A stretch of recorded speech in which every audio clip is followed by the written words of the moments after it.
Dylan Brooks does not bring more winning value to your team than Kevin Wayne Durant. As of right now, the Phoenix Suns are on a 3-game win streak. They're 8-2 in their last 10 games. They are good for the 6th seed in the West. They are 24-15, and they have exceeded everybody's expectations. Fellas, talk to me about the Phoenix Suns. How do they just keep winning? Why do they keep winning? How have they managed to surprise everybody with their style of play? What's going on in Phoenix, y'all? Well, I told Mars Hello. preseason when we were talking about the Suns, and I was like, "Hey, I kind of like their little center rotation." He was like, "Ugh, they're mid, whatever," and I was like, "Yeah, Nick they're mid. Richards. Yeah, Nick They're Richards is good. mid, but they have like three of them, and I think that's very valuable." But Mark Williams has been playing some really good basketball for them this year. And they guard. They have a perfect formula for winning regular season games. Decent at the center position. They guard well on the perimeter between Dunn and Devin Booker has stepped up in that aspect, and also Royce O'Neal has been wonderful for them. And he's one of the better 3-point shooters in the league this year as well. And although the pull up 3-point shooting for D Book hasn't been the greatest still, he's been struggling with that the last couple of years. But I think his growth as a point guard, not just like passing and playmaking, but even just the patience to table set for an offense. His pick and roll game is top tier now. He found that lob against Washington repeatedly. I just think him as a playmaker and a passer has really grown over the years. And somebody in the chat earlier said, well, Phoenix doesn't have a point guard, but I disagree. Devin Booker is fulfilling that role quite wonderfully, in my opinion. So Devin Booker, his floor game, they can shoot the three very well. I believe they're borderline top 10 defense this year. And that's due to, again, a lot of their perimeter More than defenders are really borderline, they're good. sixth. Oh, they're sick. Oh, borderline top 5 defense. Excuse me. So yeah, shout out to Phoenix. But they're not a playoff team though by any means. I think they're first round mates. That's a playoff Oh, team. like they're not going to Anyway, do anything in the playoffs. Yeah, Either. no, yeah. Oh They're yeah, not yeah, doing yeah, anything. yeah, Yeah, yeah. yeah, Okay. 100. They're The probably biggest first round thing, exit. Nick Richards is out their rotation. That's the biggest thing. yeah. You hate him. Also, man. because he's trash. But I don't hate him. I have no ill will against him. He's just not good. I'm talking about as a But basketball player. I'm not talking about yeah, him yeah, personally. he's I'm just, talking he's, about just, he's just not a good player. But also Iguodala has stepped up and been the backup big that Phoenix needs. It's a different look to what Mark Williams does. Mark Williams is the more typical rim running, paint to paint big, whereas Oso is more everything in between, switchability, play in the middle of the floor, DHOs, all of that stuff, just high feel for the game, and he's really stepped up. So he's been huge for them. Royce O'Neal started playing defense in this little stretch, which is great because the shooting is great, but like he's prone to make some bad decisions and the defense can be shaky. But in this stretch, he's been playing defense. He's been shooting the hell out of the ball. Like Real Talk said, Jordan Goodwin, another one of these pesky Mm-hmm. defenders Mm-hmm. who's picking up full hands everywhere. He's like the little Jose Alvarado for the Suns, if you will. And obviously you got Dylan Brooks, Ryan Dunn, really good. Rasheer Fleming has made his way into the rotation, which is nice. Earlier on in the season, they were playing Nigel Hayes Davis. That was another player who should not have been in the rotation since Rasheer Fleming has got his little minutes. Not shooting the ball well from three, but crashing the offensive glass, using his length, trying to protect the rim, using his athleticism in transition. And I think Phoenix's formula is quite simple. It's they're going to outwork you. They're Mm-hmm. number one in the league in steals. That was OKC's calling card last year. They're number one in the league in steals. They're top 5 in offensive rebounds. So what they try and do is turn you over, get out in transition, get second chance opportunities, and generate good looks from three. They do all of those things. They're top 10 in 3-point attempts, top 5 in offensive rebounds, and number one in steals. That's a good formula for, like Road Talk said, winning in the regular season. Now, I think they lack talent in the playoff setting to like really beat some legitimate teams. But I do think they are a legitimately good team, and this is without Jalen Green. I think implementing Jalen Green's due back in this next road stretch, so we'll see when he plays. I think implementing him can cause some problems because he doesn't exactly force turnovers.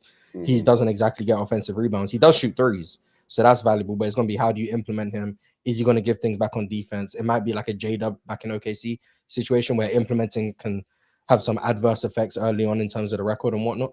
But I do think for the ceiling of this team, he is valuable. But yeah, Phoenix are good. Outside of Devin Booker, they don't really have any high price guys, right? They ended up getting off of Bradley Beal's contract. But outside of Devin Booker, they don't have any high-priced guys. So they got a bunch of guys that's playing for contracts.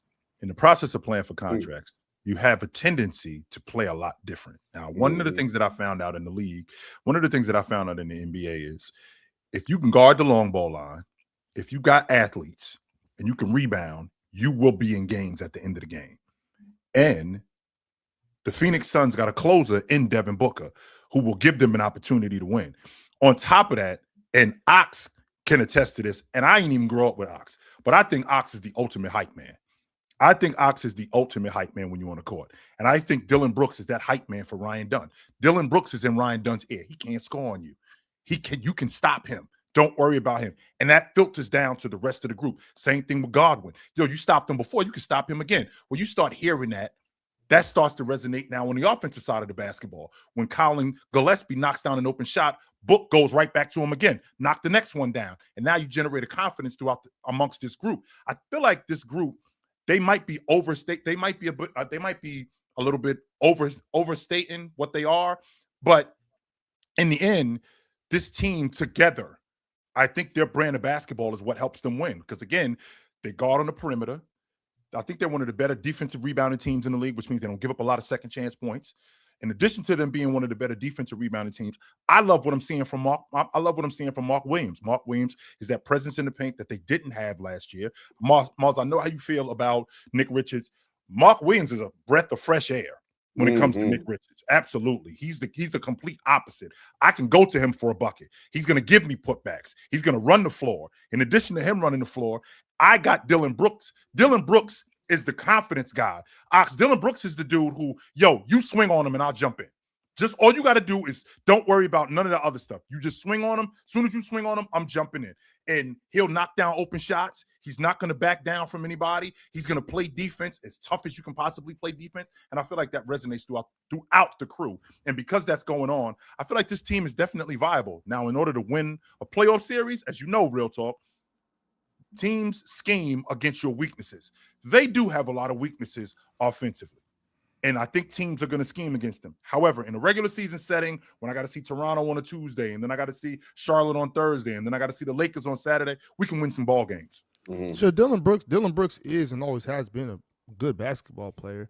And I think there's a lot of people out there that do got love for Dylan Brooks, but the Laker media cartel was doing their best to stifle that. You know what I'm saying? Because he poked the bear. And then there was, it's like, oh, you're not allowed to show Dylan Brooks any love because he went at Bron. But it's like, that's, at that point, that's still LeBron James. You know what I'm saying? Like, so I think there was he also played trash though. There was a level of people that were, that were saying, oh, you can't pretty much can't support Dylan Brooks because of that whole weird situation that was going on. He got cooked by LeBron James and talk shit. That, you know what? Like, so what? You know what I mean? That's LeBron James, right? Mm-hmm. But regardless of that situation right there, I think Dylan Brooks has always been a solid defender, and I think a solid basketball player all around. And I think he kind of got scapegoated with the whole Grizzlies debacle and all the things going on with Ja Morant and those guys. But it's good to see him still playing good basketball, though. Like Dylan Brooks is one of those very important players on a good basketball team. Well, we had a conversation, Ox, about where Dylan Brooks would land when amongst the teams in the NBA, and I don't think we had 3 teams that he wouldn't start for. Right. I think it was like maybe 2 or 3 teams that we weren't sure, but everybody else, like, they starting small forward right there. Yeah, I can't even remember what the teams were that we decided he probably wouldn't. I think it was the Knicks. We had it. Because OG moves to the forward because Josh Hart was starting, so he would start with the Knicks. That's what we talked about. And Mitchell Robinson would come off the bench.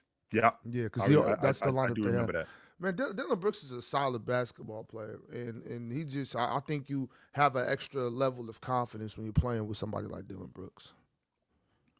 So, Ron, where we are with this Phoenix team? I mean, if the season ended today, right? If the season ended today, they got to see Denver in round 1.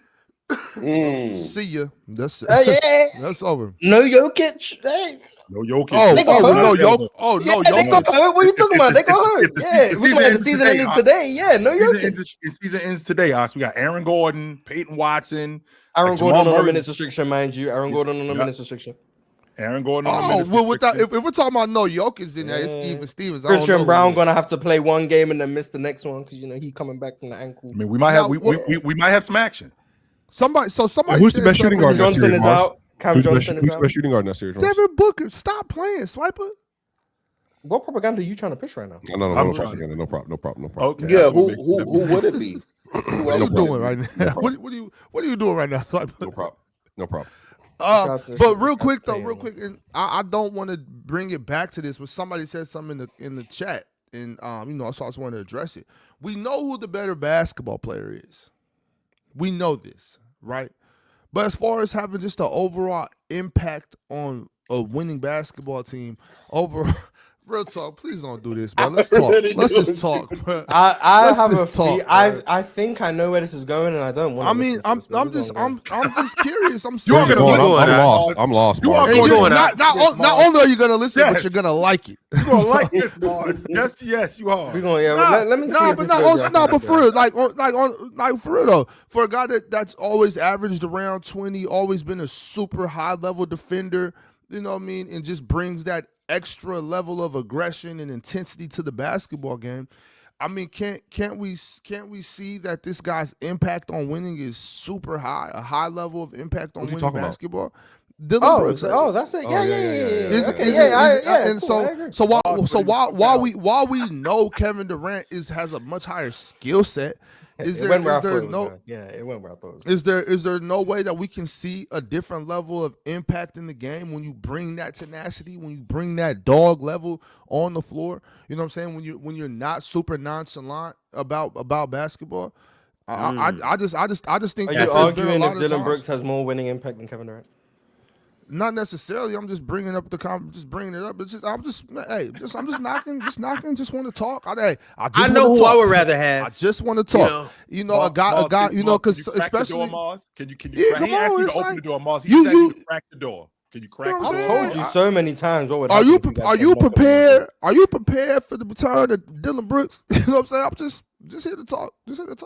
I got some literature. I'm not going to take away anything from what Dylan Brooks has done this season. Shout out to Dylan Brooks. He's having a hell of a season. Really good scoring punch for the Suns. Obviously, the culture shift that everyone likes to allude to, playing good defense. Shout out to Dylan Brooks, man. I'm not going to take anything away from him. Right, but don't. So all I'm shout saying out to Dylan Brooks, man. Shout out to Dylan Brooks. When you bring that to your team, when you bring that level of, you know what I'm saying, intensity, like I'm saying, when you are that dog, when you raise the levels in here, it's like the levels have been raised on the basketball court. And that's you get when you get a super talented, super skilled, great basketball player that's just kind of super nonchalant about it and just goes about here, okay, I'm gonna shoot the ball, go move around. Or when you bring a guy that can produce, nonchalant. I think what Dylan Brooks absolutely. I think what Dylan Brooks has brought to the Suns has been great, and I'm not going to take anything. Real talk. Do you fight that? Kevin Durant is absolutely nonchalant. No, he is not. I don't view Durant as a nonchalant hooper. To me, that's more. I don't know. The clip was just circulating of him throwing his because he was nonchalant people get frustrated. Yeah, for sure. Yeah, I'm not saying he is or he isn't. I don't know Kevin Durant personally, but shout out to Dylan Brooks. What he's brought to the Suns, I think, has been great. And we're also like Dylan Brooks has gotten better, but let's go back to 23 very quickly because people keep rewriting that story because Memphis got rid of him. Dylan Brooks was wearing a Laker jersey that whole series. Dylan Brooks was getting left wide open the entire series, couldn't hit a shot, couldn't throw a golf ball in the ocean. He played trash. It wasn't just, he was talking to LeBron. Series, yeah. He played. He shot below 40% from the field for the year, to be fair. Yes, he was like he's gotten better as a scorer. For the season, he shot below 40% from the field. I'm talking about playing, but he didn't play bad that season. No, he didn't play bad, but and then he went into the playoff have series doing all the talking and shot 31% from the field. Right. He might have had a bad series, but Dylan Brooks was not a bad basketball player that season. Oh, absolutely. Yeah, he wasn't a bad basketball player for sure. Yeah. The pendulum swung way too far on him, but he's improved mightily offensively in the last few years. This year, the post game is actually looking like a viable weapon, not something that Dillon Brooks goes to and you're like, oh god, here's another wasted possession. No, Dillon Brooks in the post, backing down smaller guards is like a legitimate mismatch now. He's scoring, making fadeaway jump shots. He's not even shooting a three at a ridiculous clip. So it's not like, oh yeah, Dillon Brooks 40% three-point shooter. It's like it's everything else. It's the mid-range stuff. It's the driving ability, the strength, the overpowering people. So Dillon Brooks has improved a lot offensively. So shout out to him. He is not also to y'all in the chat. I do remember. I absolutely do remember young Kevin Durant. Chat. I do. We're not talking about young Kevin Durant right now. I'm talking about 2026. I mean, the impact on. By the way, in Houston, Dillon Brooks got to play with Fred VanVleet at point guard. Just by the way, he got to play with the actual starting five. So. Impact scoring impact is gonna more times than not, to the naked eye, outweigh the other stuff because the scoring impact is what shows up on the box score. So people are gonna look at that and go, "Yo, he went for 35 or he did this." Let me finish because I know exactly where you guys are going. It's gonna show up on the box score. So you don't get to see the stuff that doesn't show up on the box score. That doesn't mean that Dillon Brooks is more impactful because the way KD scores the basketball, the way KD impacts the basketball game as a scorer outweighs more than 90% of people who impact the game in other ways. No question about that. What I'm not going to do, though, is I'm not going to dismiss how Dillon Brooks has impacted the game for the Phoenix Suns because he's impacted the game for them mightily. That culture has changed over there. I feel like he's changed the confidence with them on defense. I feel like his confidence on offense, because he's actually getting more shots and more opportunities to score, has been risen. Kevin Durant, on the other hand, I know who Kevin Durant is when he steps on the floor. You have to just cancel out his production because you're not going to be able to stop him. That's just who Kevin Durant is. Pencil in 25 minimum. That's what he is. Whether it's 25 and 8 boards, 25 and 6 rebounds, 25 and 10 so rebounds. 23 minimum.